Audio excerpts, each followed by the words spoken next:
Welcome to The Explainer. Today, we're taking a seriously fascinating journey right into the ultimate cosmic mystery of human origins.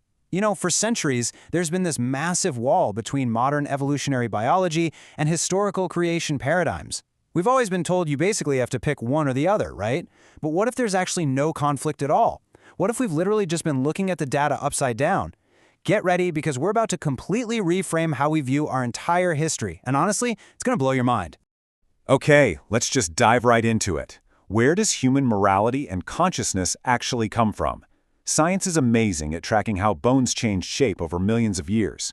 But evolutionary biology still hits an absolute brick wall when it tries to explain the exact moment a biological creature suddenly woke up as a self-aware, moral being capable of complex thought, making art, and self-sacrifice. It is the ultimate missing link. So on one hand, we have the traditional Darwinian view, right? Humans as mere biological accidents, just the result of random mutations, driven purely by survival. But on the other hand, we have a completely different paradigm to look at. Humans as a deliberately engineered system. Today, we're going to explore this incredible, staged engineering process that, surprisingly, perfectly aligns with modern science, showing us exactly how physical and mental traits were purposely designed. Section 1. Evolution of the hardware, the biological blueprint. Consider the precise historical timeline of that hardware. It unfolded in 4 distinct stages: tirab, which is inorganic matter and dust; tin, which is clay; Hama'in Masnun, altered or decaying black mud; and salsal, dried, ringing clay. Now, what's absolutely astonishing here is how perfectly this maps onto modern biochemistry. Science tells us life began through abiogenesis, so inorganic matter mixing with water, transforming into active organic mud through complex chemical reactions over millions of years, and then undergoing these critical wet-dry cycles to form protein chains. Guys, this isn't a magic trick. This is literally a highly specific chemical evolution timeline. And the very concept of this evolution has been known historically for centuries. Take the ancient road Atwar. It literally translates to stages of evolution, gradual transformation, or developmental phases. So the crucial takeaway here is that this specific framework of staged, gradual biological evolution was actually established more than 1,000 years before Charles Darwin ever popularized the concept.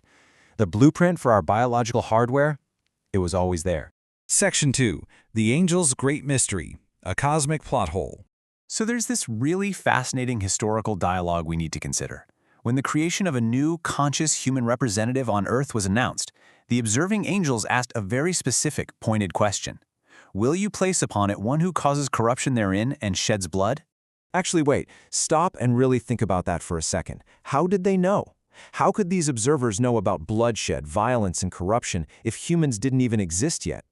I mean, if this new creation was supposedly the very first living being on a totally empty planet, where did this specific fear even come from? The shocking implication here is that something highly capable of violence was already roaming the Earth. Well, the mystery is totally solved when we redefine 2 critical terms from antiquity. Bashar refers to the biological flesh, the hominid, the physical shell. Insan, on the other hand, means the conscious, moral human being. The observers had already witnessed the Bashar, the early hominids like Homo erectus or Neanderthals, roaming the Earth, fighting and acting purely on biological instinct. What they had not yet met was a fully conscious, morally accountable human. They hadn't met the Insan. Okay, Section 3. Installing the divine software.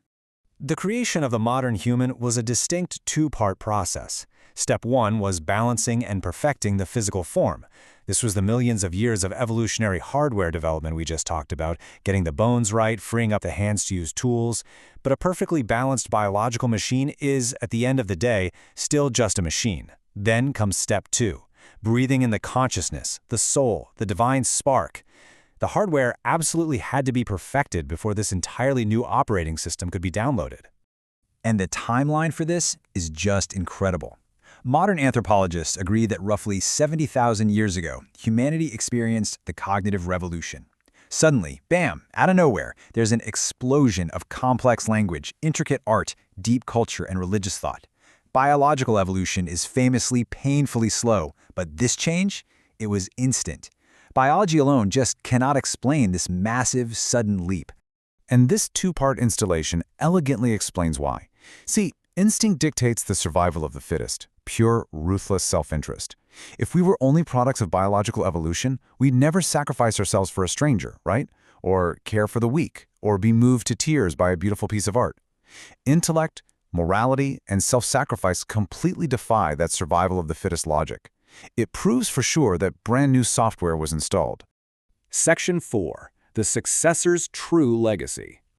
Historically, this first conscious human is referred to as a Khalifa.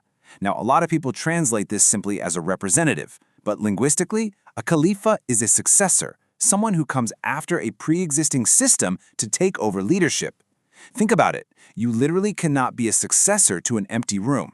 This means the first conscious human was sent to lead and guide an already existing biological population of hominids. Now, this completely shatters a massive logical fallacy. We really have to contrast the inbreeding myth, that old idea that humanity started with just 2 people on an empty Earth, which obviously leads to severe genetic risks and makes no logical sense, with this successor reality. When the first conscious human arrived, there was already a pre-existing hominid society. The descendants of the conscious human married into this wider population, spreading the software of consciousness without any weird genetic bottlenecks. It aligns perfectly with both modern genetics and the basic necessity of having an actual society to lead. Section 5. The Origin of Consciousness. Remember those heavenly observers who were terrified that this new human would just shed blood like the hominids before them? Well, the divine response they received was profound. I know that which you do not know. The observers only saw the biological hardware. They only saw the capacity for violence.